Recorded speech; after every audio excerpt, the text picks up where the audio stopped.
There we go. Yep, we're good to go. Thanks. Good afternoon. My name is Allison McKenzie, and I am the chair of the Historic Conservation Board. I would like to take a minute to remind everyone about the rules of this proceeding. This proceeding is at all times governed by the rules of procedure adopted by the board on September 26, 2011, amended March 23rd, 2015, last amended March 9th, 2020. A copy of the rules of procedure is available for review online. All those planning to testify today, which does not include those solely making arguments such as attorneys, should stand and take an oath administered by the board's attorney. This is a quasi-judicial hearing. As such, the board reserves the right to deliberate in private. The Ohio rules of evidence do not apply to this hearing. However, professional rules of conduct do apply, and candor to the tribunal is required. The board members are citizen volunteers and are not paid for their service. They are treated as public officials under Ohio law. Any attempt to influence them, including but not limited to bribery, intimidation, retaliation, which may include contacting their employer in an attempt to exert influence, is punishable as a crime. All should be aware that this meeting is being recorded. Therefore, please speak clearly into your microphone and state your name and address for the record. In the event of any technical difficulties with the video conferencing technology, I may continue or postpone this hearing at my discretion. All participants providing testimony must have both camera and audio features turned on in order to participate. With that said, let's proceed with the first item. Thank you, Madam Chair. Item 1 is a certificate of appropriateness for 4936 Oakdale Avenue in the Old Bond Hill Historic District in the Bond Hill neighborhood. This is an application for demolition of the existing building. And share my screen. So the Old Bond Hill Historic District is one of the older districts in Cincinnati. It was first established in 1977.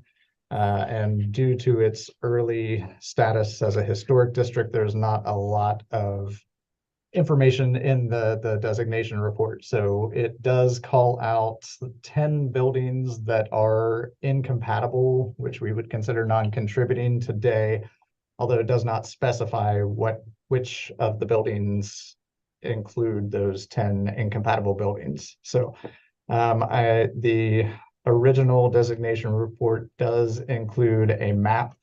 The dotted line was the initial study area, and ultimately the red line was the approved historic district boundaries.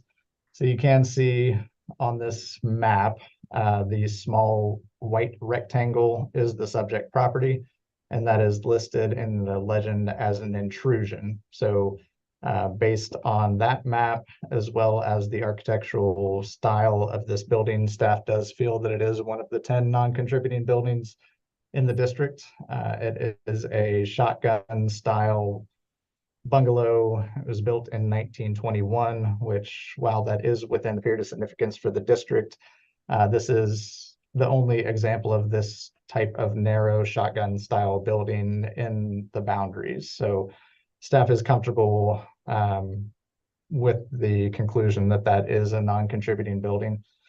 So the building has been vacant for several years, and it has become a nuisance property in the neighborhood. Despite the owner's best efforts at boarding the building and making it not accessible, it does attract trespassers and unwanted activity in the neighborhood. So the applicant is proposing to demolish this building, fill the basement area, and then seed and straw the lot to return it to a landscape state. So staff feels that this is appropriate considering its likely non-contributing status, and also the fact that the demolition will not create any gaps in the streetscape, making this area incompatible with the district. You can see there's a vacant lot to the north, which is currently being redeveloped with new infill construction across the street. There's one contributing building on the corner with an open rear yard, and the district boundary runs directly behind that. So the other properties along the streetscape are not within the district, and they are not contributing buildings. So for all of those reasons, staff feels that the proposed demolition is appropriate. And you can also see some of the other buildings that are in that similar time frame do not have the same kind of style and massing as this proposed building. This is one example of another 1.5-story building that is contributing, and this is the other.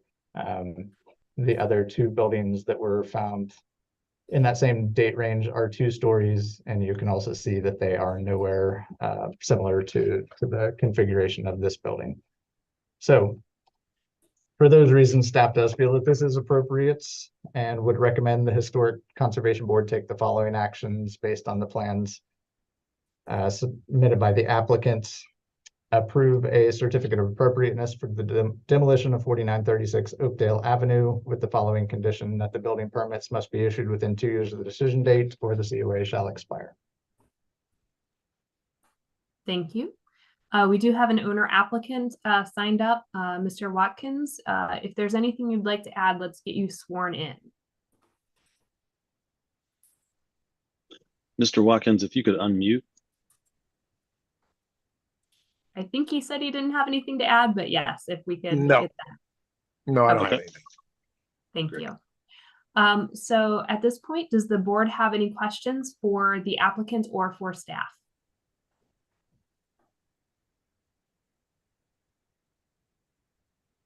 If there are none, I will entertain a motion. Madam Chairman, I'd like to make a motion to approve the certificate of appropriateness as laid out by staff. Second. Thank you. I will call the roll. Ms. Smith, Aye. Mr. Young, Aye. Mr. Zelasco, Aye. Mr. Sunderman, Aye. and the chair votes aye. Motion carries. Good luck with your project. Thank you. Thanks. Bye.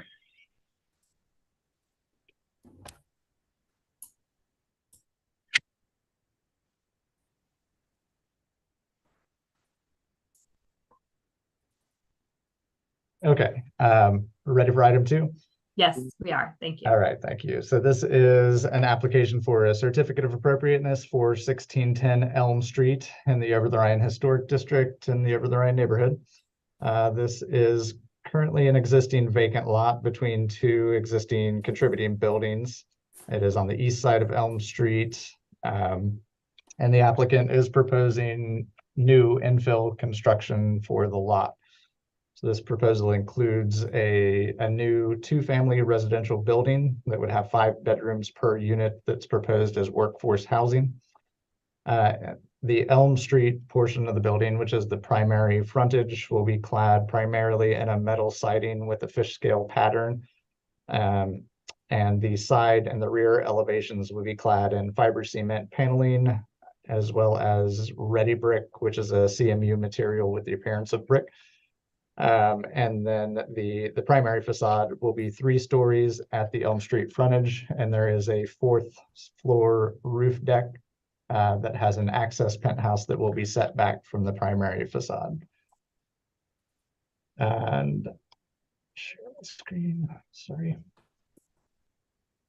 Okay, so here you can see the proposed infill site in between the 2 existing contributing buildings. So staff does generally feel that the proposal complies with the Over the Rhine conservation guidelines.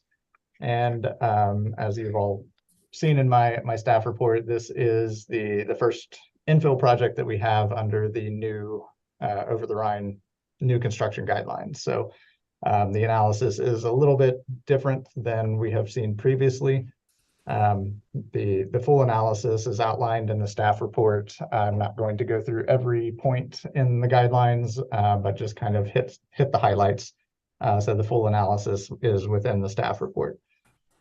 So generally, staff does feel that this building is compatible and does comply with the historic conservation guidelines. You can see the height of the proposed building is within 1 story of the adjacent buildings.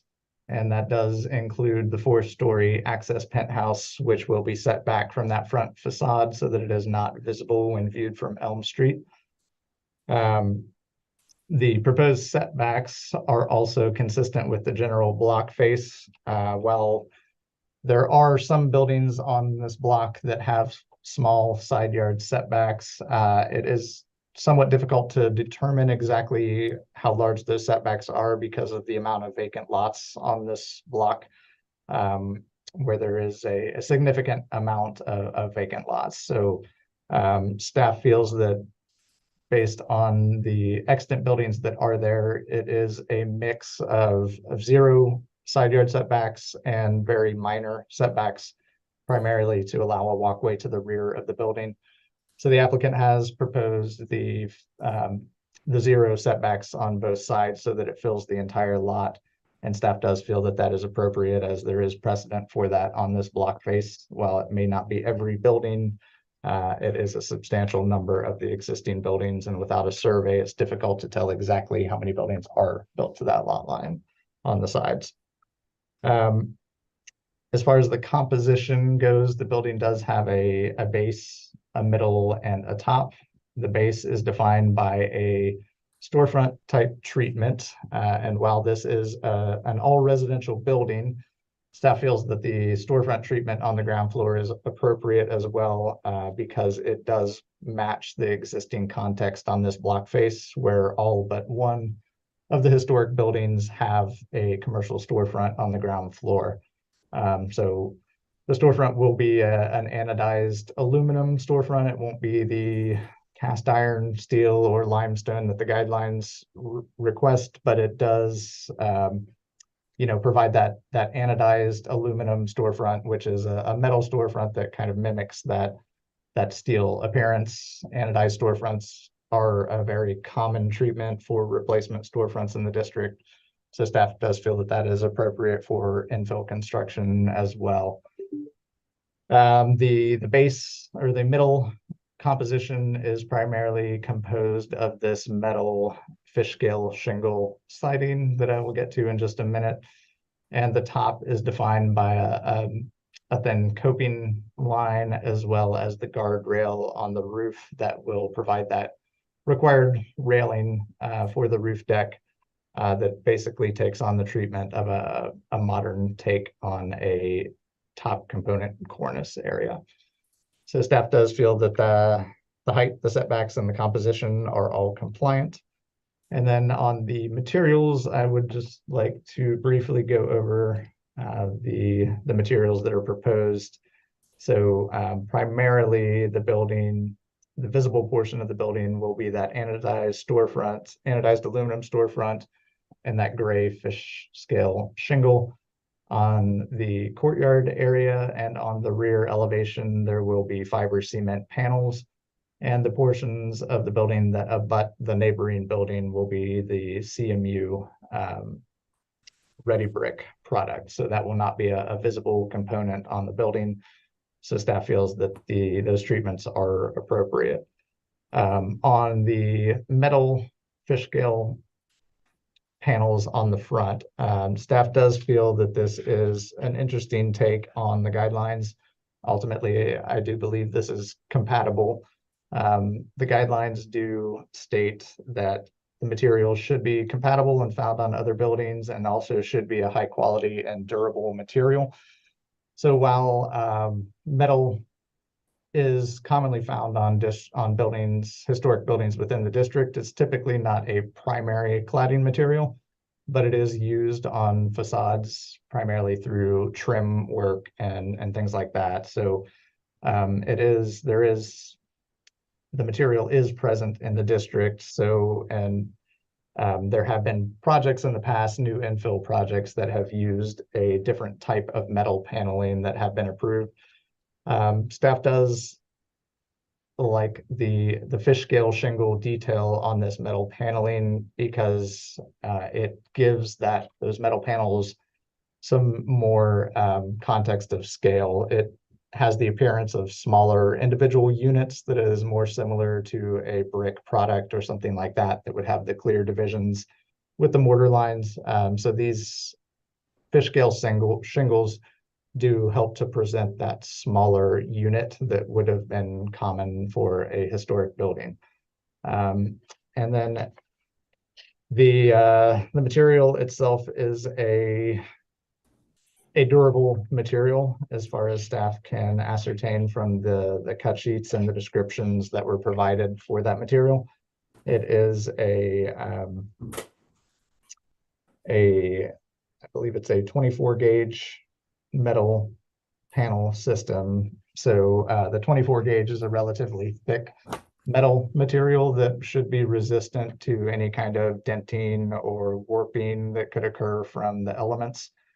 And then it will have a powder coated dark gray finish so that it will be a stronger finish material than paint would be. So it should hold up to the elements as well. And that darker gray material will help it blend more into the background so it won't be as obvious of a presence on the street, and it will allow the contributing buildings to maintain their prominence and the focus on the block face. So I think that is the main gist of the application. You can see in the rear yard, there's an existing mature tree that is proposed to be retained throughout construction, and after construction, there will be a 6-foot wood fence installed along that rear property line. That fence is required by the zoning code to provide the buffer between the commercial district in which this property is located and the residential district to the rear. So being in the rear of the property, the 6-foot wood fence does comply with the guidelines. So that being said, staff recommends the Historic Conservation Board take the following actions based on the drawings submitted by Wichmann Gunther Architects dated 6/30/23. 1, approve a certificate of appropriateness for a 2-family residential building at 1610 Elm Street with the following condition: the windows shall feature a division that includes an interior and exterior grid and an internal spacer to give the appearance of a true divided light. That division is shown on the elevation drawings. It's not shown on the main drawing on the front, but it is the applicant's intent to include that division. So yeah. Okay, it does look like we have an applicant signed up. Mr. Gunther, is there anything you'd like to add? If so, we'll get you sworn in. Mr. Gunther, you're on mute. You'll have to unmute.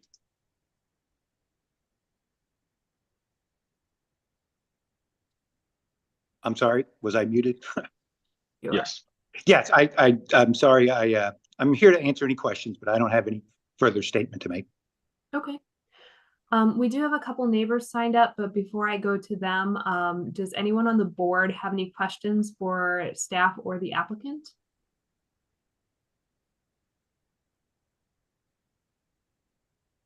Okay, I'll hear from the neighbors. It looks like Mr. Peters, if you would like, or I'm sorry, Terry, Ms. Peters and Mr. Bryan. Apologize for that. If you'd like to speak, let's get you sworn in. If you could both raise your right hand. Thank you. Do you solemnly swear that the testimony you shall give will be the truth, the whole truth, and nothing but the truth? I do. Yes, I do. Okay, whoever would like to go first, please proceed. We live on Pleasant Street, 1611 Pleasant Street, and therefore we are almost directly behind this property. Before this hearing, we had not been able to take a look at all of the plans. We had seen the elevations, but not the site plan. And we're very happy now to see that the magnificent tree back there is to be preserved. I don't know whether it's necessary to go beyond just approval in order to maintain that plan to preserve the tree, but there are so few in this neighborhood and it would be a great loss. Anyway, we're happy with the application as it stands. Great, thank you. That is all I have signed up. So I'll ask the board again if you have any questions or comments.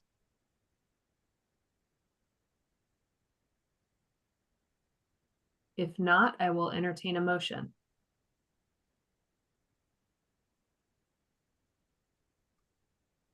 Madam Chair, I'd like to make a motion that we approve the certificate of appropriateness for 1610 Elm Street as laid out by staff.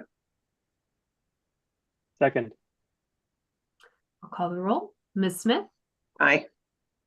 Mr. Young, Aye. Mr. Sunderman, Aye. Mr. Zelasco, Aye. and the chair votes aye as well. Motion Good passes. night.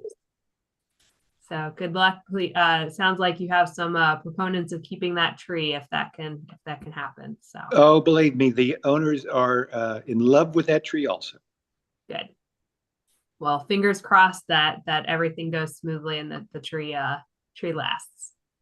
We'll dig very carefully, madam. Great. I think we do have one more agenda item today, which is the schedule for next year. Would anyone like to speak about that, or?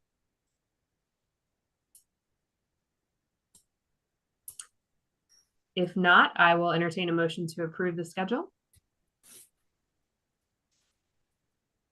So moved. Second. Thank you. Ms. Smith, Aye. Mr. Young, Aye. Mr. Sunderman, Aye. Mr. Zelasco. Aye. The chair votes aye. We will be meeting on my birthday, so I'll try to be in a good mood then. Okay, is there anything else? If not, I will entertain a motion on adjournment. So moved. Make a motion. Second. Second. All in favor? Aye. Aye. Aye.